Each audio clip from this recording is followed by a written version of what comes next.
Bonjour tout le monde, je m'appelle Julien Proulx, je suis technicien ici même au Cégep de Rimouski en mécanique du bâtiment. Ça fait maintenant 2 ans que j'ai terminé mon cours en mécanique du bâtiment. Je me mets un petit peu à la place des jeunes du secondaire 5 qui, eux, ne savent pas trop quoi faire encore en sortant de l'école. Ça fait pas très longtemps, moi aussi, que j'ai terminé mon secondaire 5. Donc, ce que j'ai fait, moi, c'est que j'ai décidé d'aller au Cégep de Rimouski pour faire mes sciences humaines. Ce que ça m'a permis de faire, c'est de prendre 2 ans supplémentaires pour m'orienter sur la technique que je voulais vraiment faire plus tard. Donc, me questionner sur mon avenir. Dans ce cas-ci, ça m'a permis de faire mes cours de base, dont le français, la philo, l'anglais, donc de combler tous ces cours de base-là. J'ai fait un petit peu ma recherche sur le programme qui m'intéressait. Je me suis questionné sur les 3 programmes principaux du bâtiment en tant que tel, qui étaient l'architecture, le génie civil et puis la mécanique du bâtiment.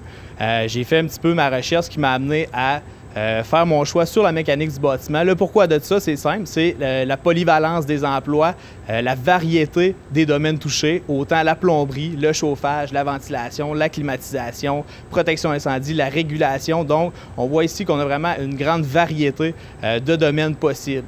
Donc, c'est ce qui m'a poussé à aller en mécanique du bâtiment pour finaliser mon choix.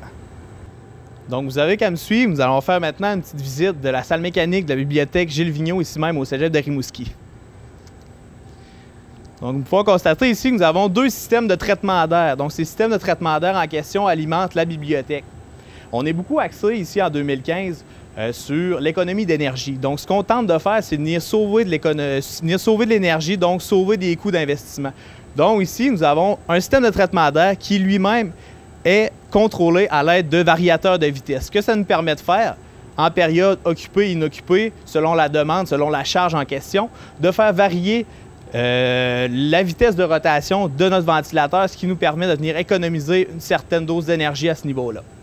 Donc, 2 des domaines connexes de la mécanique du bâtiment sont la plomberie et le chauffage. Donc, on peut voir ici, à côté de moi, le système de traitement d'air en question. Dépendamment de la saison, si nous sommes en période d'été, en période d'hiver, le mode de chauffage, le mode de climatisation ne sera pas le même. Donc, on peut voir qu'à l'aide de serpentins, à l'eau chaude ou à l'eau froide, vont être alimentés nos locales en question.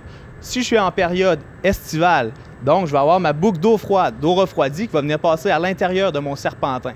Donc l'air qui passe à l'intérieur de mon serpentin va être refroidi à l'aide de cette boucle d'eau refroidie-là en question. Si je suis en mode hivernal, c'est le contraire. Je vais avoir une boucle d'eau chaude qui, lui, cette eau chaude-là peut être réchauffée à l'aide d'une chaudière ou d'un chauffe-eau tout simplement, qui va venir passer à l'intérieur de mon serpentin. Cet air va être encore une fois passé au travers de ce serpentin-là qui, lui, va être réchauffé puis alimenté dans ma pièce en question. Donc, un des emplois possibles en mécanique du bâtiment, c'est celui de technicien en maintenance. Donc, le technicien en maintenance est celui qui va veiller au bon fonctionnement de tous ces appareils. Donc, que ce soit autant de la maintenance préventive ou un bris directement sur les lieux, le technicien en maintenance est celui qui va veiller au bon fonctionnement de chacun de ces appareils. Donc ici, en salle de mécanique, tous ces appareils sont assujettis à avoir des problèmes, des réparations quelconques. Donc que ce soit autant le ventilateur, les pompes d'alimentation, les humidificateurs, donc tous ces appareils sont assujettis à avoir certains problèmes. Donc le technicien en maintenance est celui qui va veiller à son bon fonctionnement.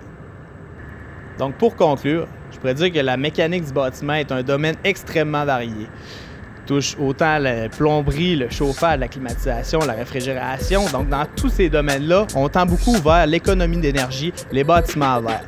Donc, je pourrais dire que si vous voulez une formation complète sur les différents programmes, les différents domaines possibles, inscrivez-vous au Cégep de Rimouski.